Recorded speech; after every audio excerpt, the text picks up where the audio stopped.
To, že sme stratili domovy, to, že sme stratili tú identitu tej či onej dedinky, ešte, myslím, nie je takou veľkou katastrofou, ako keby sme stratili identitu kresťana, identitu Božieho dieťaťa.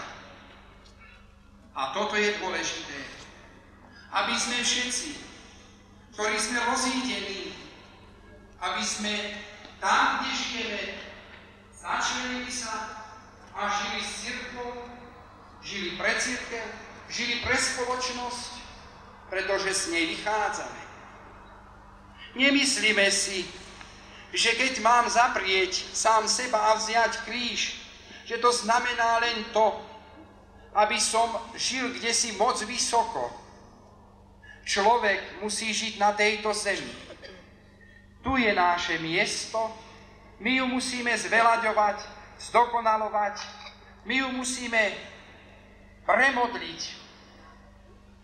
Toto je rovnováha medzi tým pozemským a tým duchovným. Aby sme to dokázali, musíme mať stále jednotu s nebeským Otcom. Bratia a sestry, keď si uvedomíme, že sme zobrali na seba kríž, ktorý nás mnohokrát tisne k zemi, kríž, pod ktorým padol Pán Ježiš, ten, ktorého máme žiť, ten, ktorého máme skutočne cítiť vo svojom srdci. A v tom je veľký div. O toto si musíme prosiť, o toto musíme bojovať. To, že máme zvelaďovať túto zem, sám Boh nám ju dal, aby sme ju zveladili. Ale dal nám aj, aby sme sa duchovne zmohli a rástli. A toto jedno s druhým dali na jednu rovinu. Aj my mnohokrát padneme, ale nezúfajme, vstaňme, máme sviatosti, máme tu milosti a týmito môžeme potom prísť do večnosti.